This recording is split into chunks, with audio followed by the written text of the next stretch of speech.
Well, hello again. This is Ray Morales with The Blind Spot. And today I am so pleased to have as my guest Jeannie Murphy. Jeannie, how are you? Well, I'm doing very well. Thank you, Ray. Thank you for having me today. Well, it's my pleasure. And so tell the people what branch of service did you serve? All right. Well, I am a U.S. Army veteran. I enlisted a little later on, had a career first, and then wanted to do something different and fell in love with it. So I came into the Army in 1990 and um, did my training at Fort Jackson, South Carolina. I was an administrative assistant, the 71 Lima. I think it's a different number and letter these days. And then my first duty station was in Mannheim, Germany, which is exactly what I wanted to do. I wanted to be able to go back to Europe and travel as well as serve my country. Cool. And so let me see. How long were you in the service? well, not as long as I had anticipated. Uh, Oh, what happened? so I got medically retired just shy of my 8 years. So I was in the Army during the Gulf War over in Kuwait. I did not go there.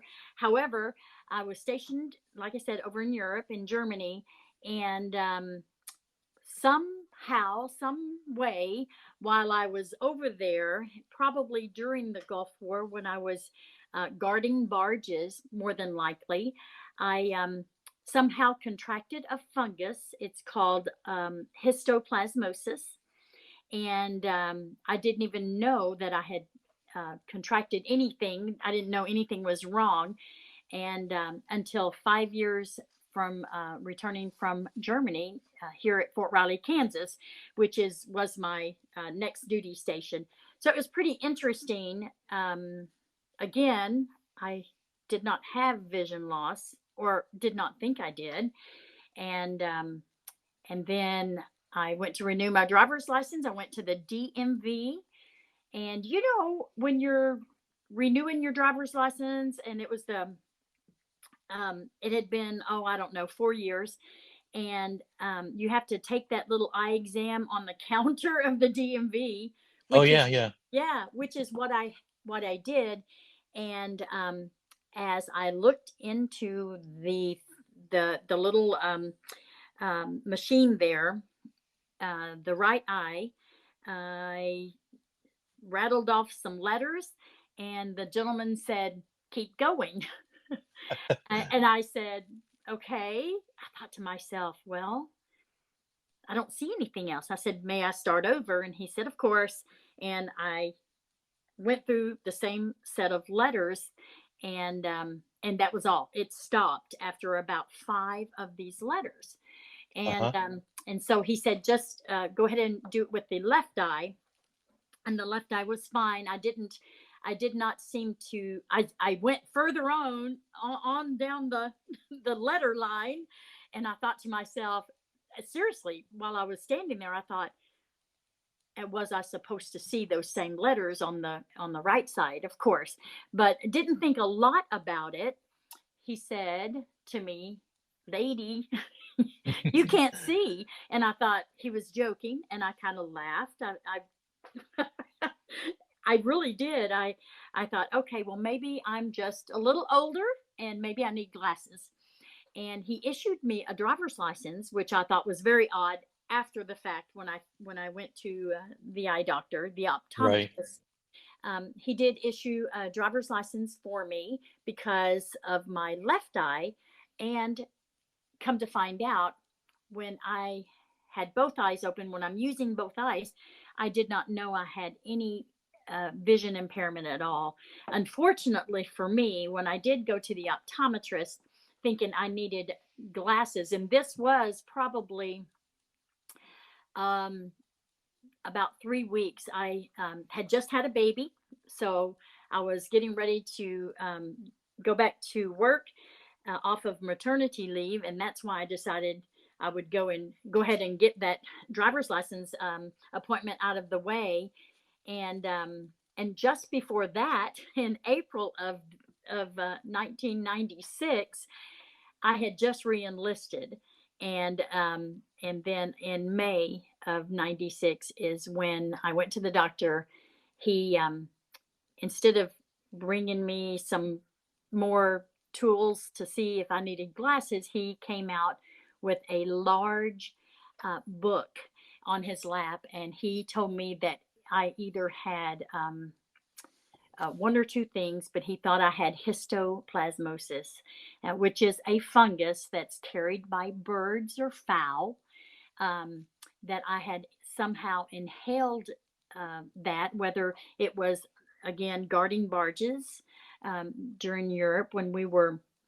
Um, uh, During that Gulf War, that's what, you go from your office job or your motor pool job or your um, driving job to doing whatever was necessary to take care of um, your the soldiers' wives that were living um, out of the barracks into little housing areas that were made specifically for soldiers and their dependents, and Uh-huh.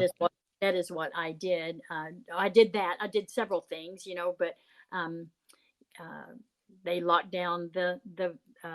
I was on Taylor Barracks, so they locked down the barracks, and so you had to walk around the whole entire um, um, concern, really, during a 12-hour period, and then when I was guarding these barges, because I was in the military police group customs, so we had things coming back, equipment coming back and had to be cleaned, and then there were all kinds of um, concerns from the nationals.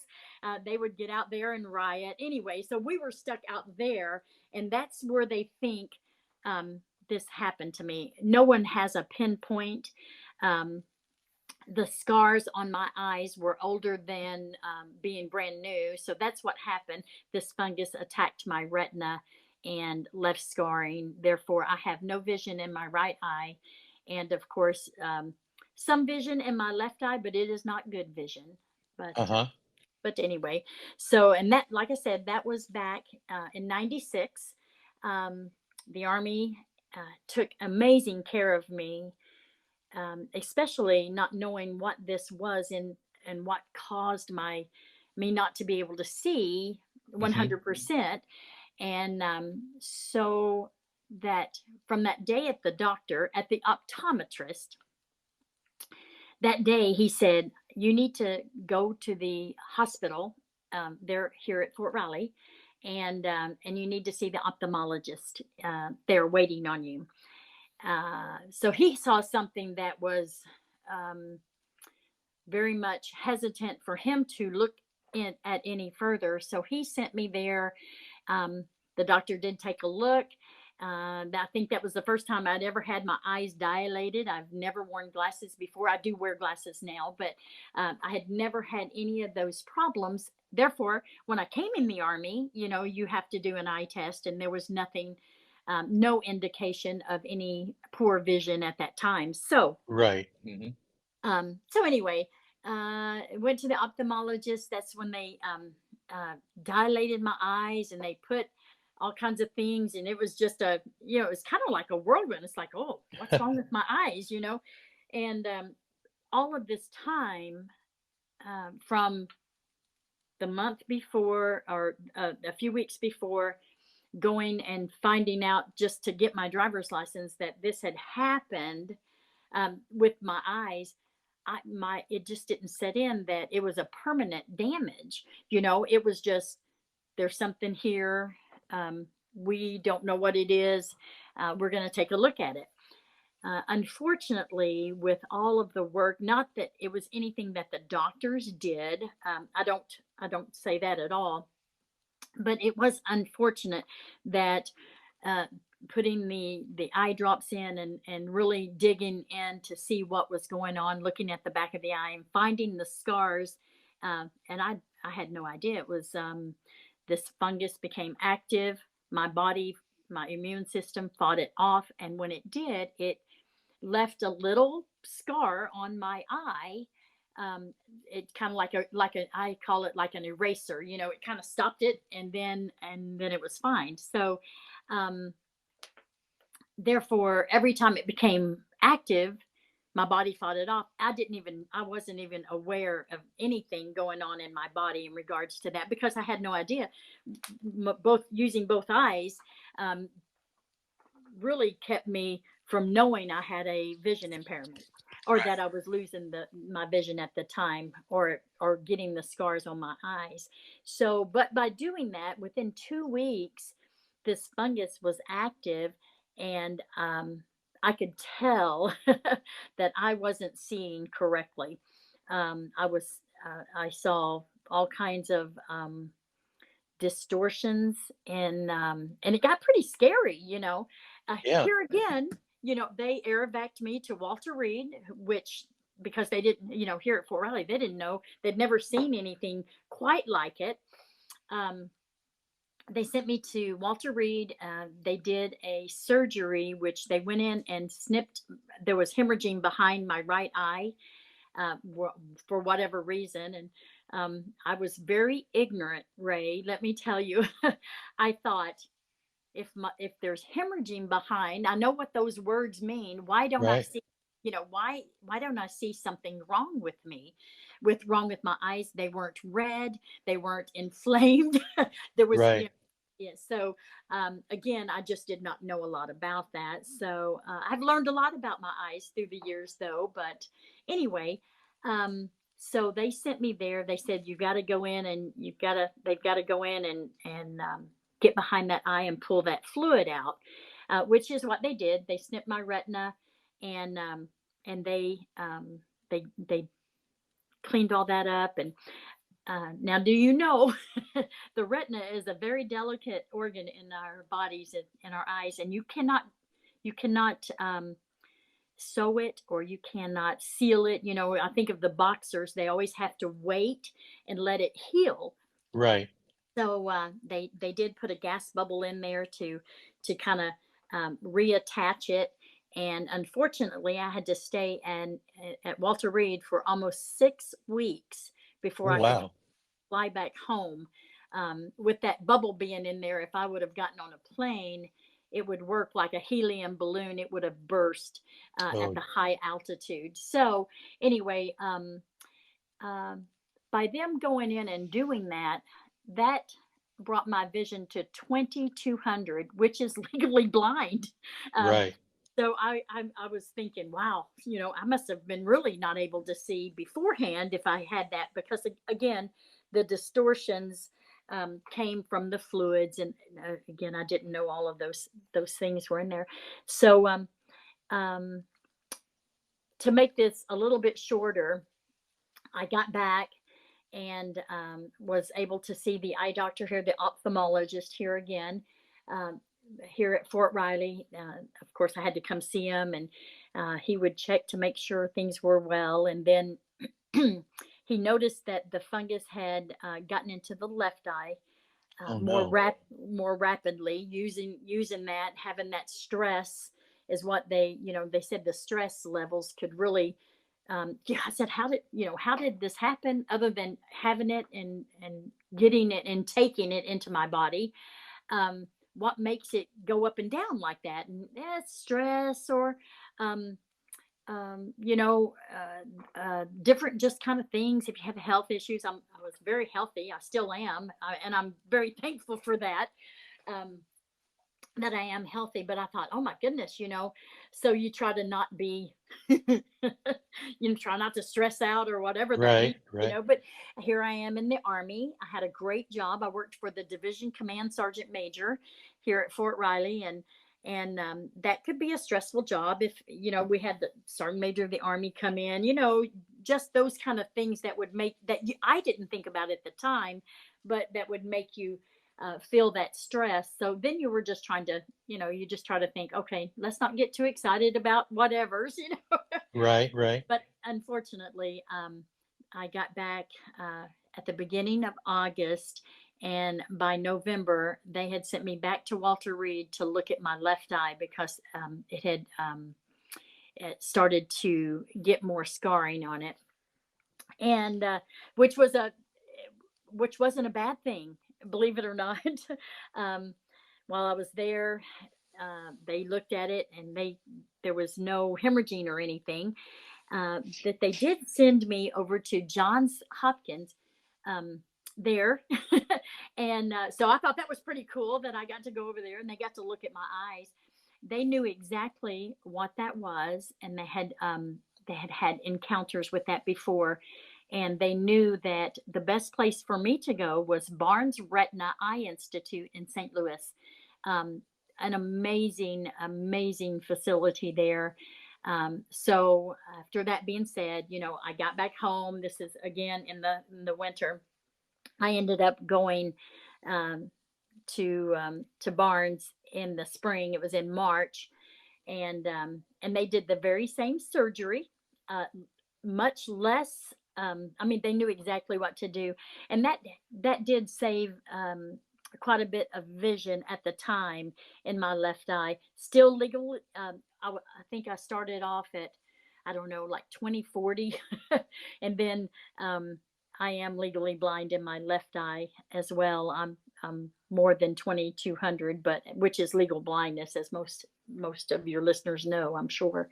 Right. Um, but so that being said, I tried to readjust, thinking, you know, I'm still I'm gonna not be healed, but I'm going to be able to see better, having all of these surgeries.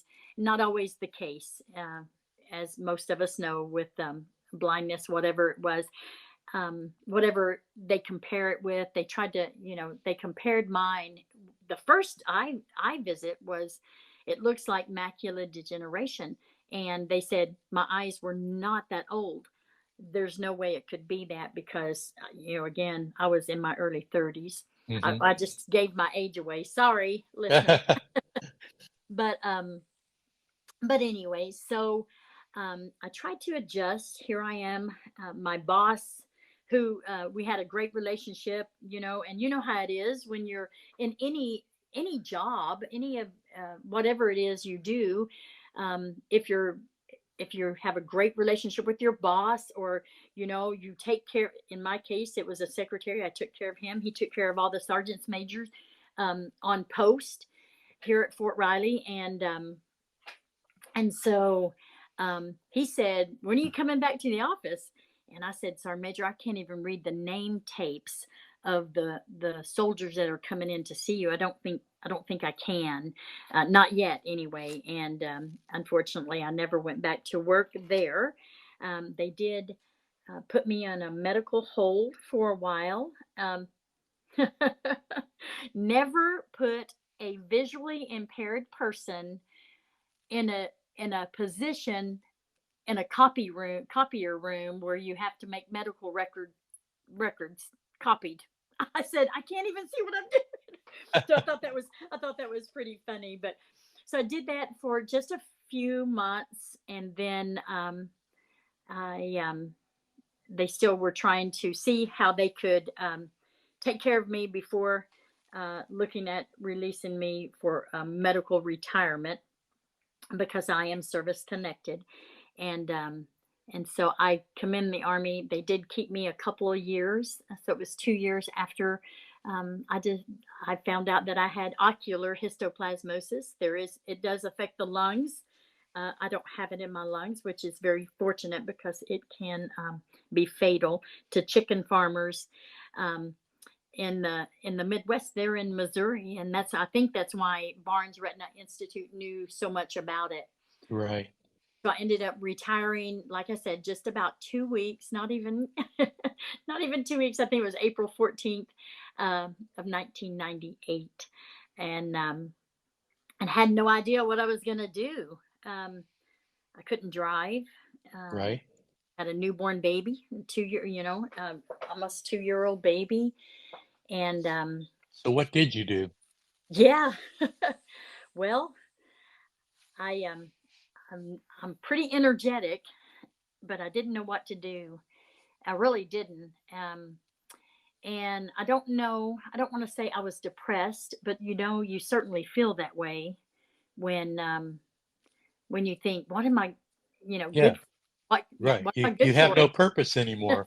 Yeah, that's exactly right. It was like, okay, I have I think Joshua, our oldest, was about 9, and I had a 2-year old, and I thought, I can't even cut my baby's fingernails, because I just Right. couldn't see.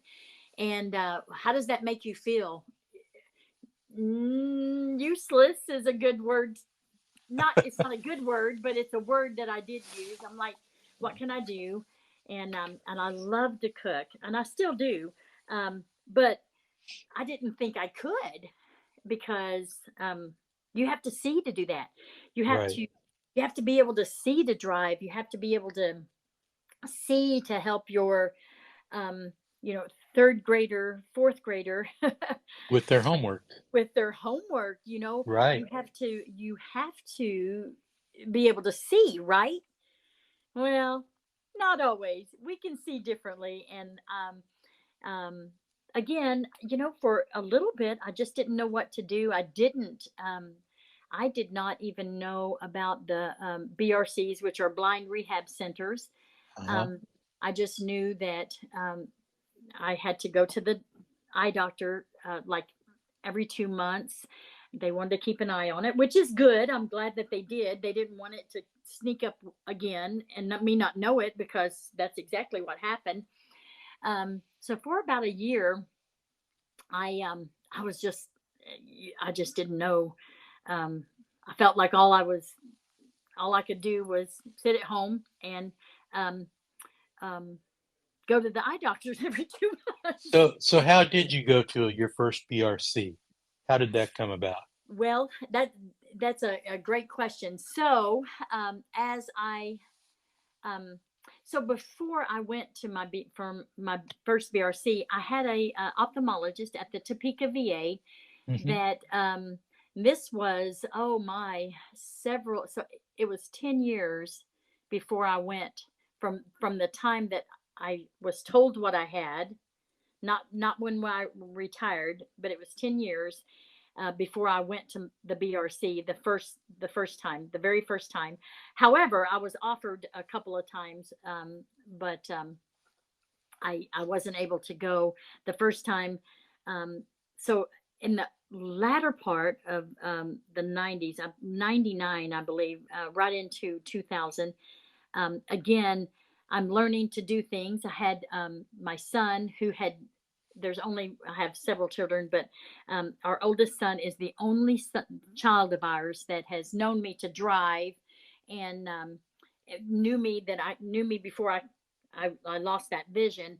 Um, and so um, he was very helpful, but they don't know what to do, right? Right. They just know that you got to get from A to B. Watch that step, mom. Watch step, right? Yeah. um, so anyway, my spouse, my husband Robert, who is also an Army veteran, was very, very um, compassionate and very much caring, because he knew what an independent person I was. Um, he let me try to figure out these things to do, but he also assisted me. So, you just find things different to do. We just do it differently, such as even laundry, um, cooking, and just the things. My children knew that their chore was going to be vacuuming, because not that I didn't like to vacuum, but there was no reason for me to vacuum. I couldn't see from standing up to the floor unless it Right. was white paper. So vacuuming was not my thing to do. Dusting, I knew it needed to be done as a housewife and a mother now. Um, but your senses do become stronger in regards to some. Your hearing is better. My children didn't like that, but you can smell better. But yes, so I went. The first time I was offered to go to a BRC, and they my again the ophthalmologist at the Topeka VA is the person that said, "Hey, I want to get you in there."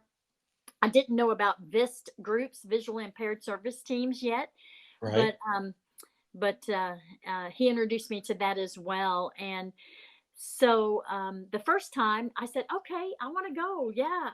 I talked to my husband, and I said, I think this is something that would be good. I don't want to be away from the family, having children and things like that. But knowing that it was important, my husband was still active duty. But the first time in 2002, they said, let's get you all ready to go. And I don't know, I'm sure most of your listeners know that you have to have a medical exam before to make sure that you're okay, your health is okay, Right. before you can go to a BRC. Well, I was pregnant at the time. Uh-oh. And yeah, and because it was my first time and knew that it would be 6 or 8 weeks, they said I should probably wait until after my baby was born. Well, then of course you don't want to go anywhere if you have a baby. um, so um, so I was not, I don't want to say denied, but I just was put on hold. You were And discouraged from going. Yes. I was, and I thought, oh, what does that mean or whatever? But anyway, and then, I had my baby, and I got put back on the list after about, I don't know, I think it was only about 3 months. And, and then the next time that I was up to go, because it was a waiting list, I think these days it's not as long, which is not a bad thing, but it took a long time for me to wait to go again. And that was it's 2 years. And then I was all scheduled to go. And my husband was unfortunately quickly deployed to Iraq. Um, and, um, and that was a challenge. Uh, in itself, you learn how to live. You learn as you struggle with, what am I going to do? What kind of person am I going to be now? Um, I had a computer and I knew how to type. That was those skills that I already had. And so I didn't use my eyes for typing, right? But I had to have someone proofread it because I had no Zoom tech at the time. But Right. still, Um, so my husband got deployed.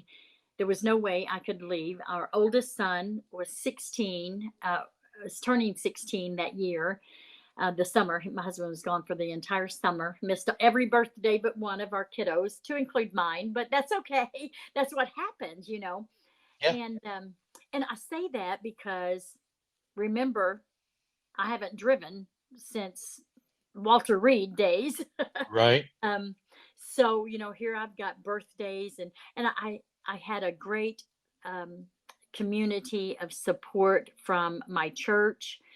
Anytime I needed things, if I needed, not anytime, but if they worked it in their schedule, that they could take me to the grocery store, or they would stop by, give me rides whenever it was, when I needed to be somewhere, like a doctor's appointment, not Right. just going to be going, but because although my son had his driving permit,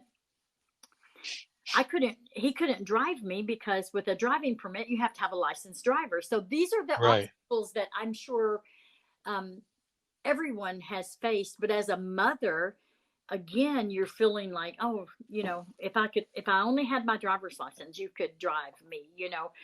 But they do that for a reason. If something would have happened, I would have had to take over, and there's no way I would drive, not then, or maybe then, not today for sure, but still not that.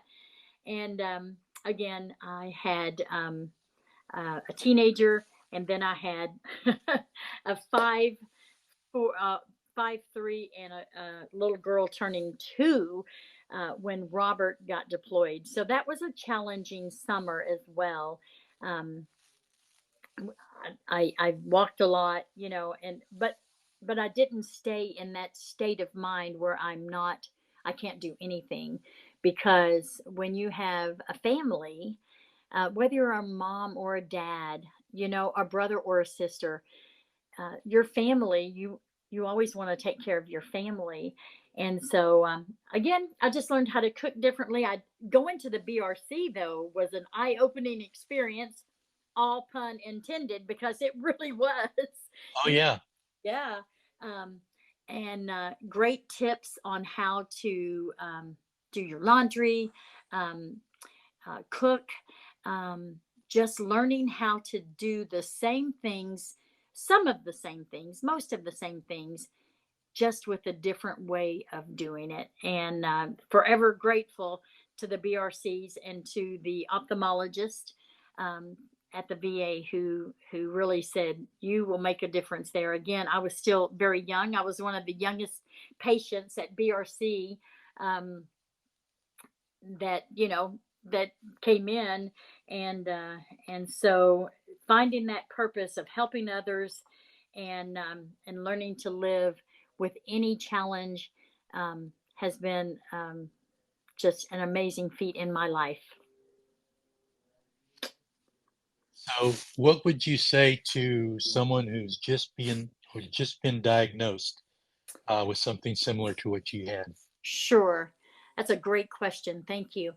um, Well, I have done a lot of different things now, so I would have great insight in regards to um, counseling someone, and which I do, by the way, with my regional group and with the Blinded Veterans Association. We can talk about that in a minute.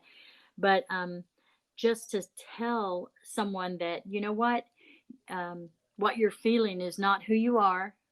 Just because you see doesn't mean that you're not breathing. You are a breathing, living soul. Um, because those are the thoughts that went through. It's like, man, I'm just, I'm worthless, which we know we are not. We're all here for a purpose.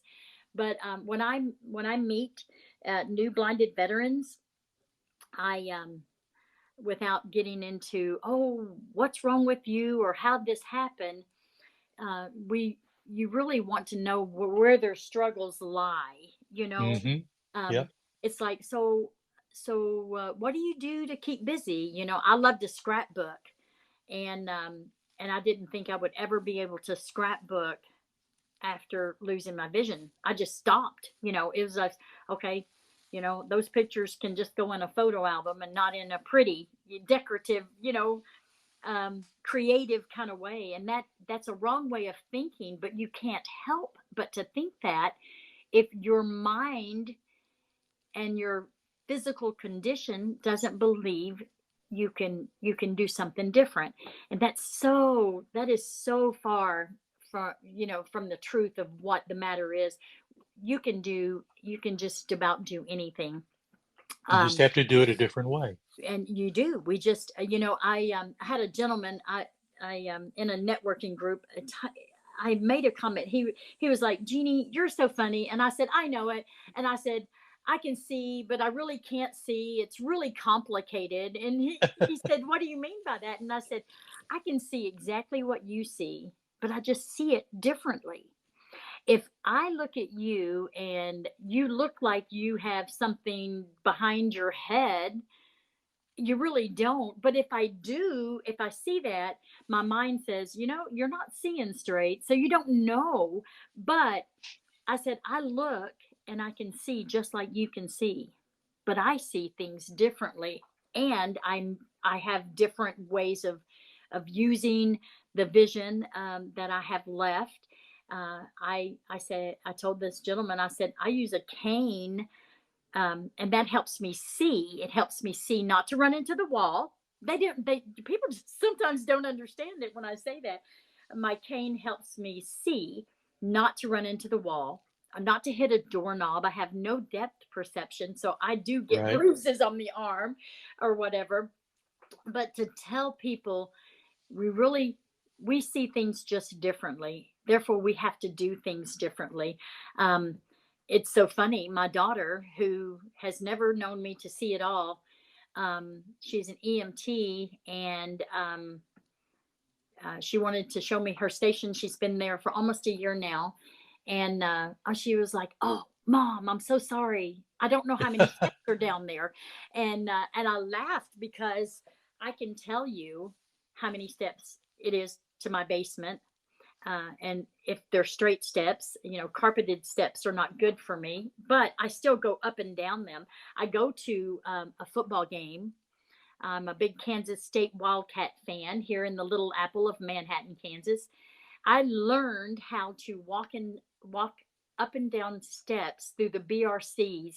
That was a goal of mine because I have a son who he's a season ticket holder, and just because I can't see everything on the field, I know everything's going on because I listen, but I wanted to be able to not to be independently going down up and down those stadium steps, and there's a lot of them in football, even Oh in yeah. yeah. So those are the kind of things that I wanted to do and I enjoy doing, therefore I do it. We were talking a little bit about the Blinded Veterans Association, the BVA, which is a nonprofit organization out of DC, and I'm sure your listeners know a lot about that. Well, I've had a lot of guests on the show that are members Yes. and officers of the BVA, so And that's I'm great. It really is a great organization. It's a great organization that is made up. The members are make up that organization, and they run it, and they're visually impaired, whether it's low vision or no vision. And what an encouragement to me to say, you know what, these people are working for us, for a person like myself, and for the listeners that are listening. It is an organization made up of blinded veterans. Now, who would have ever thought that they could do that? Not me. I never right. thought. I'm a president of my regional group, and I would have never thought I could do that without other blinded veterans, without the BVA, without the BRCs that are around our world. And I was part of the it was called something different years ago, Operation Peer Support, which was funded by the BVA, where they did adaptive sports, and they said, "Hey, you want to go and do this?" I'm like, I can't do that. I can't see. How am I supposed to do that? Well, let me tell you, Ray. Uh, I've done a lot of things and probably would not have done them if I would have been able to see what I was doing.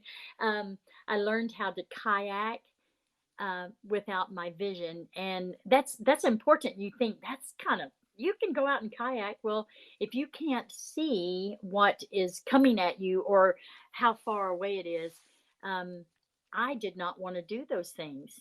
It's I didn't want. scary. Yeah. It is very scary. I was like, man, I'm going to go off a cliff or hit a rock and not know what to do. So I've been able to do things like that.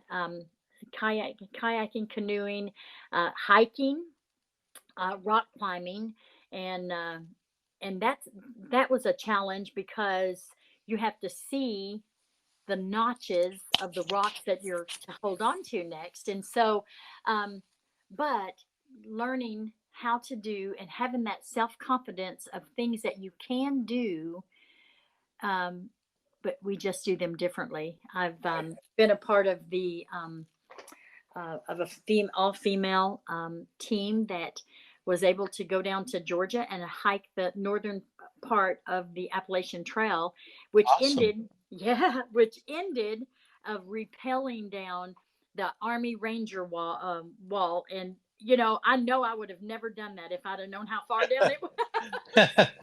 But and I'd have pictures to prove it. So I told my husband. He said, "You're incredible." He said, "I wouldn't do that stuff." And snow skiing, I was offered to snow ski, and I said, "Oh no, I learned how to do that in Germany, but I don't, there's no way I could do it now. I can't.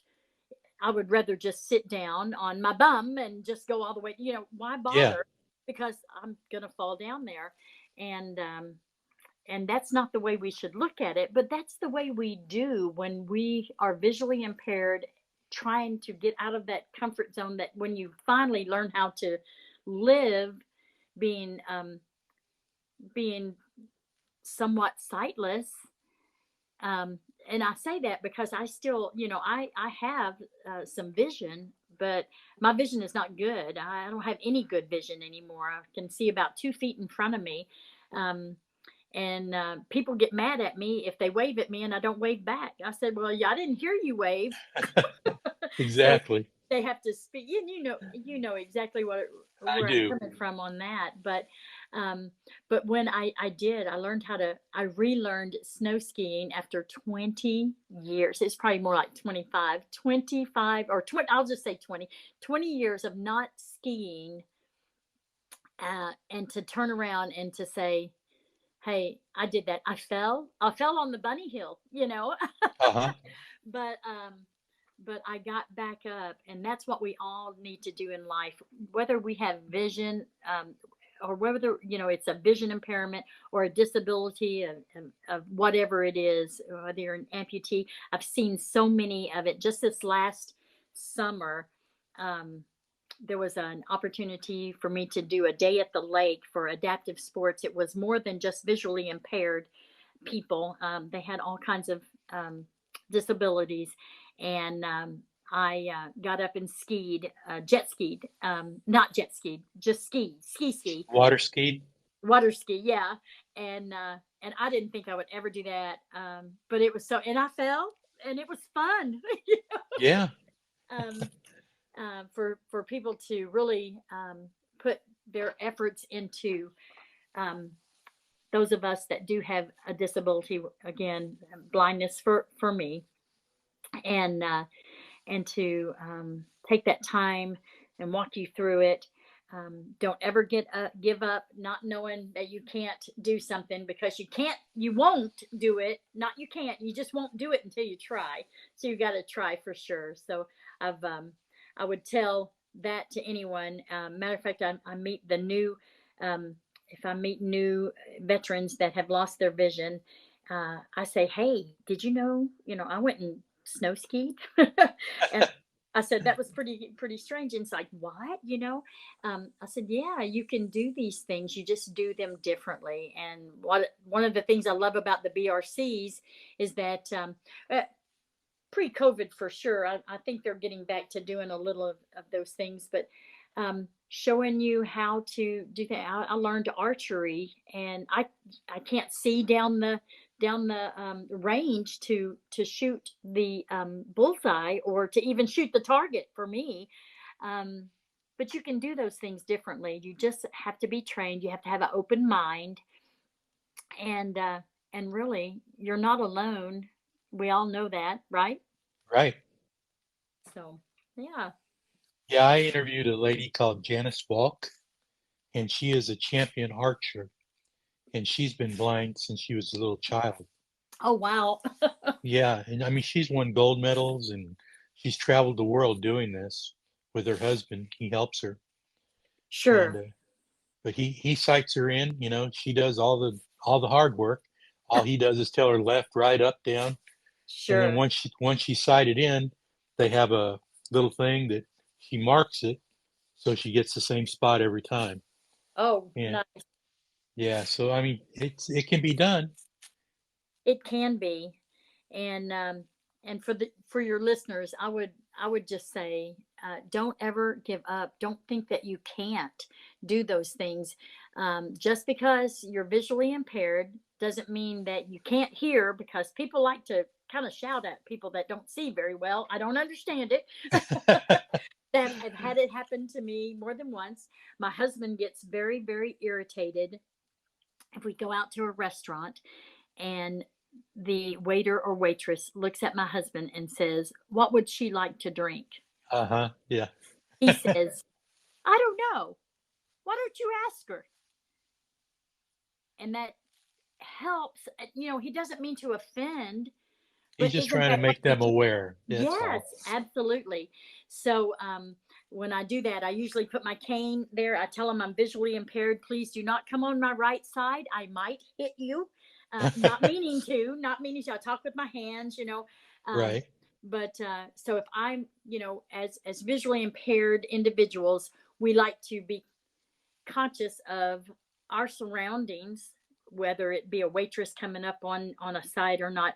So when I tell them that, I expect them to know that when they are serving my drink to me, it's usually water, Hmm. to tell me that they are doing it. Um, because and never fill it all the way to the top. A clear glass and clear water makes for a cold, wet Right. accident. But anyway, Ride home. Yeah. right? Yes, sir. But Uh, I've seen you in action, so I understand. yes, I do talk with my hands. So Yes, you yeah, do. I try to hold on to. Even now, I know you can't see me. I'm like, okay, let me hold on to them. But I just, Ray, thank you for what you do in regards to these podcasts. You probably, I don't know if you know, most people do, but you might not be aware of really how many lives you're touching out there by having people like me. I'm just a housewife. I used to say that. I'm a very busy person. Friends of mine, it's like, when are you going to retire? I retired a long time ago from the army. But I love assisting people, helping people in regards to blinded vision. What is that? You just don't know. Are you blind? Or are you just visually impaired? Well, does it matter? Right. Because if you're visually impaired, I have people say, "Oh, girl, I'm blind without my glasses." And I said, "Yep, and I'm blind with mine." So, you want people to be aware so they can Right. understand. Yes, if you take your glasses off, you cannot see. Well, you don't want to do that, so you put them back on. Well, when I take my glasses off or when I put my glasses on, I'm still visually impaired to an extent that I'm not, I stepped on a hole, and my husband, he got really aggravated with himself because he told me there was a hole in the, it was a, when you walk across a yard and you Yeah. can see it. Well, it was, I almost said pothole, but that's not what it is. But anyway, as soon as he said, "Watch that hole," I stepped into it. I'm so glad that I didn't fall. But really, that's what I think about, is that when people take off their glasses, that's what they can't see. And we try to see um, when we really can't see. So I appreciate the BRCs doing that training on mobility, because if you have vision, and I mean, if you are visually impaired, but you have some vision, you need to always rely on the tools that you've been taught to use, such as the Right. cane. The, But yeah, I never leave home without it. right. And if Exactly. I It's like do, I that have old it in my commercial. car. Yes, sir. Yes, sir. That is so true. But really, thank you so much for getting these podcasts out, interviewing the people um, that you have taken time to do, and for the listeners that do take the time to listen to those again. Um, Yeah. there's much to be said about blind awareness. So, Well, um, and every blind person is different. Um, absolutely. how they contracted it could Uh, be through disease, could be through hereditary means, and it sure. could be from an accident, explosion, wartime. I mean, there's all different ways that you can become visually impaired or blinded, That's exactly and right. That's and exactly that's my goal, is to get the stories out there that well. we're not all the same, but yet we are. That's right. That's right. And if you are, just know that there are other people that have experienced, if not the exact same thing, something similar to it. And Right. we can, especially the veterans. And you know what? I had a lady, um, actually, my husband. Someone contacted my husband real quick, because I know I've taken up a lot of time. Uh, they contacted him and they said, "Hey, I remember when your wife came with you to this conference. She was using a cane. She's is she blind?" And of course, my husband tries to explain what I can see and Hmm. not see, but Right. said yes, she is visually impaired. And he said, and this gentleman, very well known person in my husband's group of friends, their realm, uh, a business associate, said, "Can I have a friend that's losing her vision. She's not a veteran. Is there anything that your wife can do to say to her, or to help her find a way to get help? Um, I was very honored. I thought, who am I to do that? This lady's got to go to an eye doctor. She got, there's state Right. stuff. She did not know where to turn. Very, very nice lady. I think Southern California, maybe. I don't know. We're not on the Uh-huh. same time zone. Um, I I I emailed her. I took a phone call from her, and she said, "Oh, thank you so much for just even talking to me about this." And I said, "Look, I use Hadley. Hadley dot used to be edu. It's now .org, I believe. Hmm. Excuse me. That is not just for veterans. That's for blinded individuals." And I said they do some uh, classes, just some online little snippets, gardening, for instance, a cooking class, and technology somewhat, but you Uh-huh. can go to other places. And so she was just thrilled. And I'm saying to you and to your listeners that what you can say to a person, you might, like myself, I thought, what can I say to help her?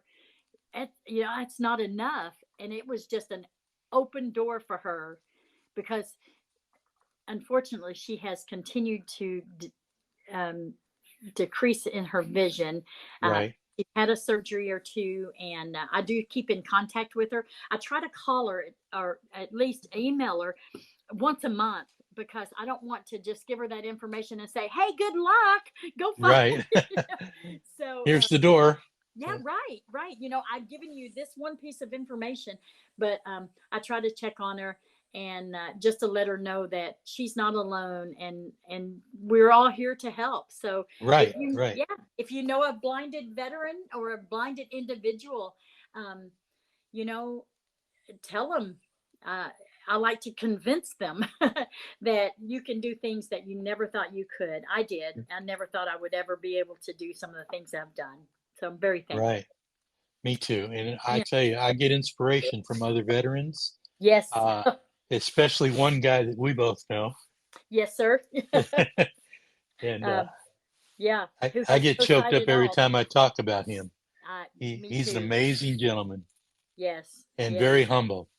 And he is. He is. And goes around and talks to groups, because he wants people to know that they can do other things than, like I was, sitting on my couch, Hmm. going, okay, so what am I going to do today? Huh, nothing, because I can't do anything. I have come a long way from that person.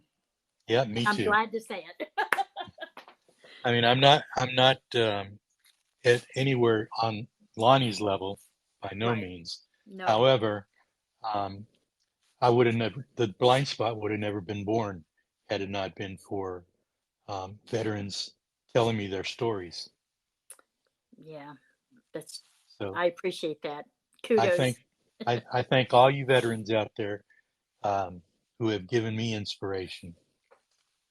Well, Jeannie, it's been fun. It's been almost an hour now, I know. and Well, I and I didn't don't. know.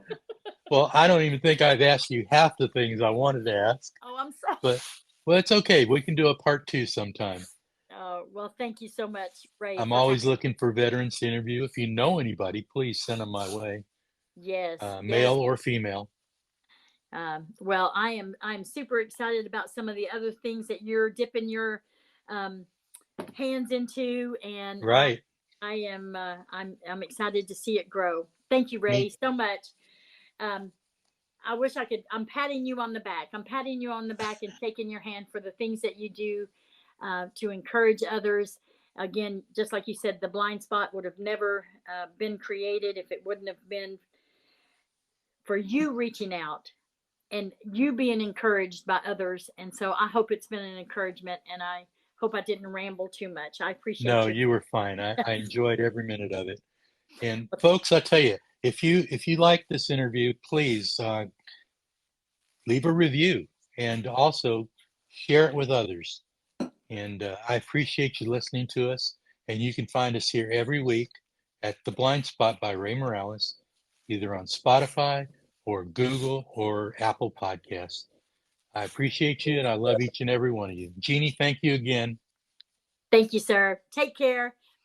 Okay, just hang on. Don't hang up. Okay. All right, folks. We'll see you next time. It's been a pleasure. And you guys take care of each other out there.